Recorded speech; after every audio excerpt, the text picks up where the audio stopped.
Précédemment, dans Cartel Nord. J'ai été attiré par l'appât du gain, j'ai été abordé sur mon palier par des personnes, une première fois, puis une seconde fois. Une à une, les 7 nourrices défilent ainsi pendant 2 jours devant les juges et adoptent la même stratégie, ne rien dire. Ce silence a un nom, l'omerta. Quelque part, ne pas parler, c'est une position qui est la plus confortable. Elles ont accepté, en connaissance de cause, en totale conscience, ils ne lui auront pas été mis la pression. Après 9 jours d'audience, 9 jours d'audition des membres du réseau de la Tourka, l'un des moments clés du procès est arrivé. Pour la première fois, le principal prévenu dans cette affaire, Nordine Achouri, va être entendu par les juges. Comment va-t-il se défendre ? Comment va-t-il justifier les hôtels de luxe, les dettes au casino ou encore les 2 armes retrouvées chez lui ? Mais avant même de répondre aux questions de la juge, Nordine Achouri surprend toute la salle d'audience et quitte le box des accusés. Bienvenue dans la 4e saison de Cartel Nord. Plongé dans les coulisses d'un procès hors norme. Un podcast original, La Provence. Épisode 2, le procès Achouri. Jeudi 24 septembre 2015. Il est 10h16. À la moitié du procès, l'interrogatoire que tout le monde attend, l'interrogatoire de Nordine Achouri, débute. Après les nourrices, les guetteurs, les vendeurs, les lieutenants, place au chef présumé du réseau de la Tourka. Cet homme de 33 ans, à l'allure banale, de corpulence moyenne pour 1m70, semble, à l'ouverture des débats, presque détendu, d'après l'un de ses avocats, maître Bruno Rebstock. J'ai le souvenir de quelqu'un d'assez ayant de l'assurance, ayant des facultés intellectuelles lui permettant d'avoir cette assurance-là, et donc qui n'était pas dans une inquiétude sur la manière dont il convenait de s'exprimer, etc. Et je pense qu'il savait très bien ce qu'il allait dire au tribunal et la manière dont il allait construire, développer, dérouler sa défense. Face aux juges, face aux avocats, aux journalistes et au public, celui que tout le monde surnomme Nono fait plutôt bonne impression. Ah oui, il était tout propre, tout beau. Quasiment en costume. Isabelle Cando est la procureure lors de ce procès. Non, mais il est arrivé, il avait quitté son habit de cité. De mémoire à l'audience, il avait le choix des tenues. Né devant son tribunal, on se montre sous son meilleur jour. C'est clair qu'il n'est pas arrivé avec de jogging informe, de claquettes chaussettes et de t-shirts, de temps en temps un peu improbables. Chemise cintrée, barbe taillée, cheveux coiffés, dans le box des accusés, Nordine Achouri sait que son destin se joue maintenant. La salle est silencieuse, concentrée, quand soudain, le principal prévenu surprend les juges et toute la salle d'audience avec une demande inédite. Il va proposer naturellement de sortir du box. De venir à la barre, qu'il puisse avoir un micro où il pourrait être entendu de tous. Je pense que la présidente a dû être un peu démunie à un moment donné, mais va accepter, alors ce qu'on ne doit pas faire normalement, parce que là, pour le coup, c'est un véritable risque de sécurité. Et elle va ouvrir la gâchette du box. Je pense d'abord que ça lui permettait de se démarquer de ses coprévenus. C'est-à-dire qu'il s'autorisait à solliciter un traitement singulier que les autres n'avaient pas sollicité. Et c'était intéressant, je pense, c'est-à-dire qu'il se singularise déjà. Et puis, deuxièmement, de se mettre dans une sorte d'égalité, en tout cas dans une position de dialogue avec le juge. On n'est plus celui qui est debout derrière dans le box, avec la rangée de policiers assis devant, qui regarde le tribunal de biais parce que c'est le positionnement, l'architecture de la salle d'audience. Il est face au juge. Là, il est vraiment, pas au sens figuré, mais au sens propre, il est face à ses juges. Désormais seul au centre de la salle d'audience, seul face au juge, Nordine Achouri est maintenant prêt à s'expliquer et à se défendre. Un bras de fer que le prévenu est prêt à engager car il le sait, dans ce dossier, il n'y a aucune preuve matérielle directe de son implication dans le trafic de drogue à la Castellane. On n'avait quand même pas de produit. Philippe Voulant est l'un des 3 avocats de Nordine Achouri. On avait un véhicule qui avait été équipé et qui était le véhicule habituel dont se servait mon client et qui était sous écoute. Il transportait quelqu'un dont on nous disait qu'il était son subalterne et quelqu'un qui faisait les stupes pour lui. Pas un seul enregistrement ne pouvait être retourné à charge. C'est quand même énorme. On n'a pas eu de produit et on n'a pas eu de témoignage direct. On n'a pas eu d'empreinte sur les sacs, sur les feuilles de compte. On n'a pas eu d'écriture lui appartenant. On n'a rien eu de tout ça, ce qui fait que on pouvait nous dire « Ah ben alors, il est encore au-dessus ». Il est encore au-dessus parce que, regardez, il ne s'est pas sali les mains, donc c'est un chef. Ah, c'est particulier ça comme raisonnement. C'est particulier. Pas d'écoute téléphonique, pas d'aveu, pas d'empreinte, pas de photographie et pas non plus de témoignage accablant. Dans les interrogatoires précédents, en effet, personne n'a dénoncé Nordine Achouri, comme l'illustrent ces 3 extraits des notes d'audience lues par des journalistes de la rédaction.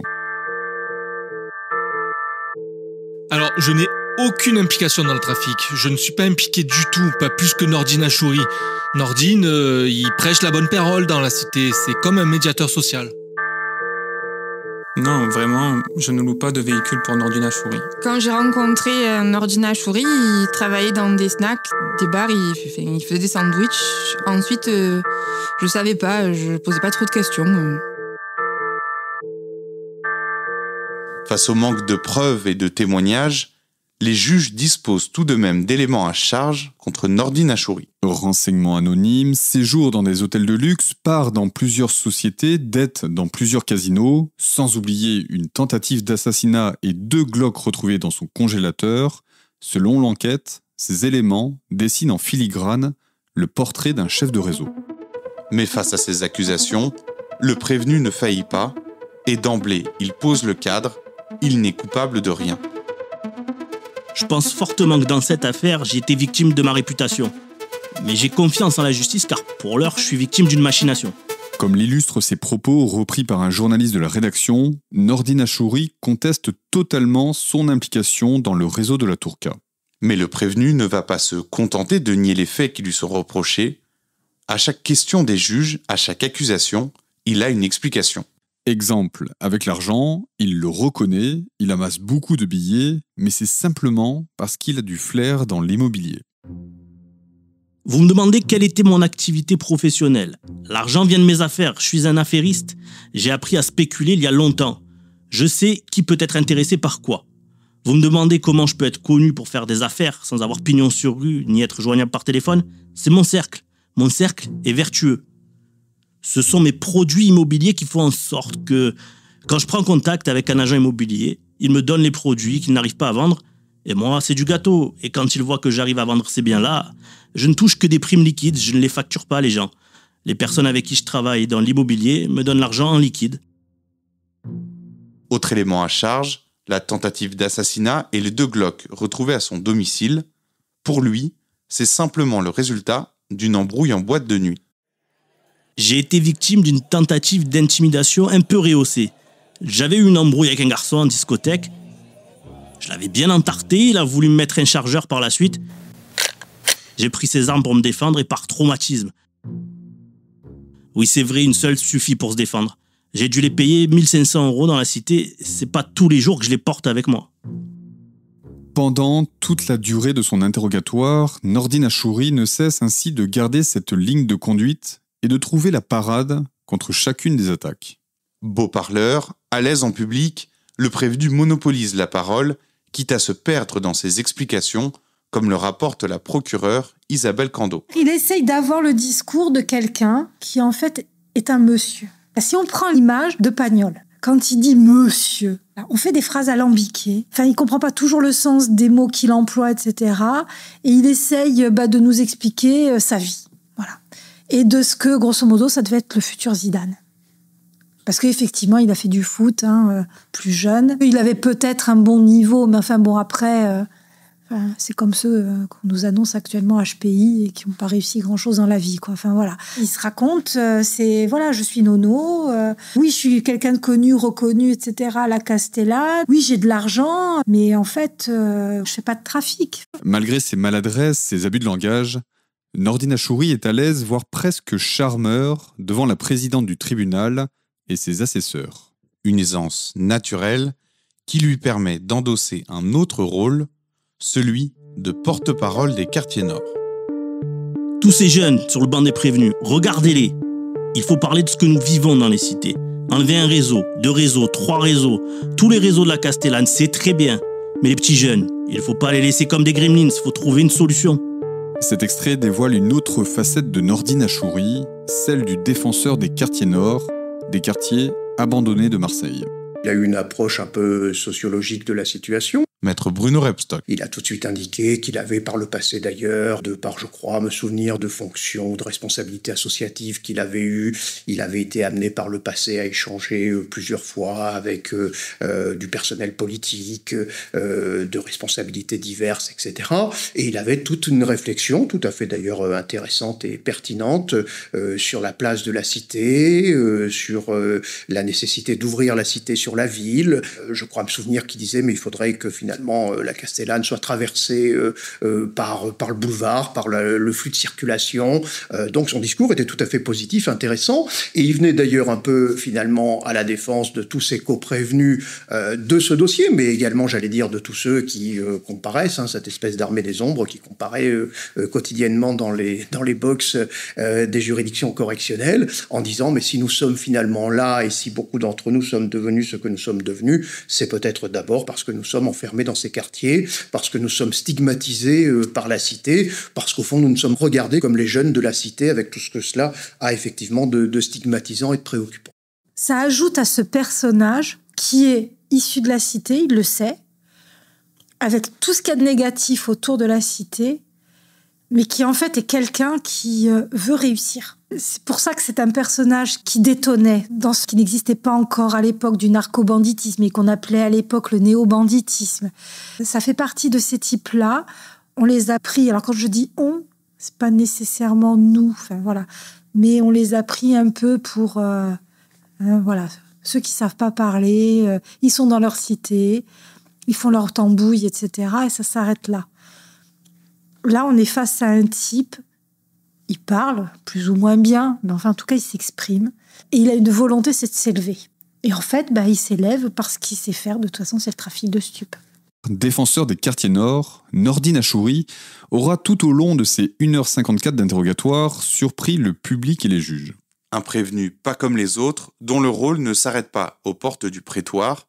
Depuis le début du procès, durant les suspensions d'audience, le présumé chef de réseau endosse un rôle de meneur d'hommes. On a eu des oppositions systématiquement à 14h à ne pas vouloir revenir dans la salle d'audience parce que ils n'avaient pas les repas qu'ils voulaient, parce que etc. Avec cette légende colportée ou pas, enfin j'ose espérer que c'est une légende en fait, qu'on avait jugé quelques semaines auparavant un dossier corse, ou quelques mois auparavant puisque ça devait être avant l'été, un dossier corse. Et qu'ils auraient été autorisés à recevoir des plateaux repas de sushi, donc venant de l'extérieur. Sauf que la règle veut que nous n'acceptons pas, et quand les policiers nous demandent dans les geôles si nous acceptons des sandwichs, des machins, etc., qui viennent de l'extérieur, y compris par les avocats, on refuse. Pour des raisons en fait de sécurité. Voilà. Parce que dans un sandwich, vous pouvez y faire rentrer plein de choses. Mais ça n'a pas empêché que tous les jours à 14h, pendant plus d'une semaine, ça a été récurrent, etc. Jusqu'au moment où j'ai pris la parole, en fait, et en disant, c'est la règle, ça serait ça. Et ça ne serait pas autre chose. Pendant près de 2 heures, Nordine Achouri aura ainsi fermement contesté son rôle présumé de trafiquant de drogue. Mais pour la procureure Isabelle Cando, il n'y a aucun doute, il est bien le patron du réseau de la Tourca, une organisation criminelle capable de générer plusieurs dizaines de millions d'euros de chiffre d'affaires par an. Dans son réquisitoire, la procureure va ainsi démonter l'argumentaire du principal prévenu et détailler au grand jour la réalité du fonctionnement du plus grand supermarché de la drogue de Marseille. Un nouvel épisode de Cartel Nord chaque mercredi sur les plateformes d'écoute habituelles. Cartel Nord est un podcast original La Provence. Retrouvez tous les autres podcasts sur laprovence.com.